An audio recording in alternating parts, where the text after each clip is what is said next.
Harold Shipman fue un médico británico y uno de los asesinos en serie más prolíficos de la historia moderna. Nació el 14 de enero de 1946 en Nottingham, Inglaterra, y estudió medicina en la Universidad de Leeds.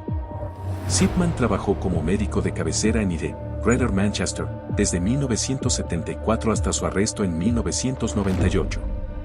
La carrera de Harold Shipman como médico de cabecera en ID, Greater Manchester, fue aparentemente normal hasta que se descubrieron sus crímenes. Durante su tiempo como médico, Shipman ganó la confianza de la comunidad y se ganó una reputación como médico respetado. Sin embargo, tras su arresto, se reveló la verdad sobre sus acciones. Shipman llevaba a cabo sus asesinatos mediante la administración de dosis letales de morfina o diamorfina, heroína médica, a sus pacientes, en su mayoría personas mayores. Sus víctimas solían ser mujeres, y se cree que disfrutaba del poder y control que ejercía sobre ellas. La mayoría de las muertes ocurrieron en el entorno del hogar de los pacientes. Lo inusual y sospechoso de la situación fue que Shipman tenía una tasa de crecimiento de pacientes muertos significativamente mayor en comparación con otros médicos de la zona. Las investigaciones posteriores revelaron que falsificaba los certificados de defunción para hacer que las muertes parecieran naturales, muchas veces citando enfermedades como ataque al corazón o derrame cerebral. La investigación policial descubrió que Shipman había acumulado una gran cantidad de bienes de sus pacientes, beneficiándose de sus testamentos. Además, se reveló que había intentado engañar a las autoridades mediante la creación de un testamento falso de una de sus víctimas. La cifra de al menos 215 víctimas es una estimación basada en la evidencia recopilada durante la investigación y el juicio de Harold Shipman. Sin embargo, como mencionaste, se sospecha que el número real de víctimas podría ser mucho mayor. La dificultad para determinar con precisión el alcance total de sus crímenes radica en la capacidad de Shipman para encubrir sus acciones durante un periodo prolongado. Después de administrar las dosis letales, Shipman falsificaba los certificados de defunción para hacer que las muertes parecieran el resultado de causas naturales, como ataques al corazón o derrames cerebrales. Este método le permitía eludir la detección durante un tiempo, ya que las muertes no levantaban inicialmente sospechas.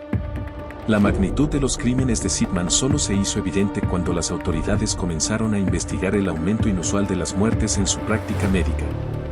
Durante el juicio, se presentaron pruebas de sus actividades delictivas, incluyendo el análisis de patrones de muertes y la falsificación de documentos. Las sospechas sobre Harold Shipman surgieron cuando las autoridades notaron un patrón inusual de muertes en su práctica médica, específicamente un número significativamente mayor de fallecimientos en comparación con otros médicos de la zona. A medida que investigaban más a fondo, se descubrió que Shipman tenía una tasa de crecimiento de pacientes muertos que era estadísticamente improbable y levantó banderas rojas. El aumento de las muertes en su práctica médica llevó a una investigación más detallada por parte de las autoridades, y se descubrió que las víctimas compartían ciertas similitudes, como la edad avanzada y la administración de opiáceos. Las investigaciones forenses y los análisis de patrones de muertes revelaron discrepancias significativas que apuntaban a la posibilidad de asesinato en lugar de muertes naturales.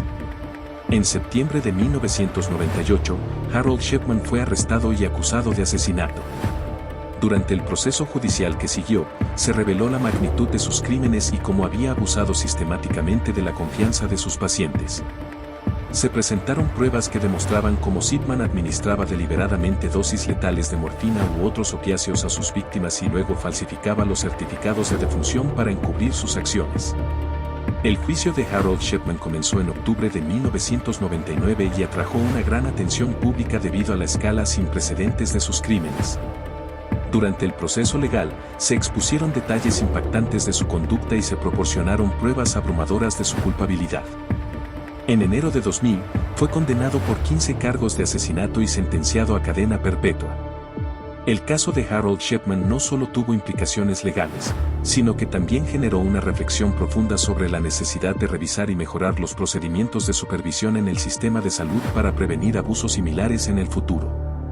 La historia de Shipman destaca la importancia de la vigilancia ética en la profesión médica y la responsabilidad de proteger a los pacientes.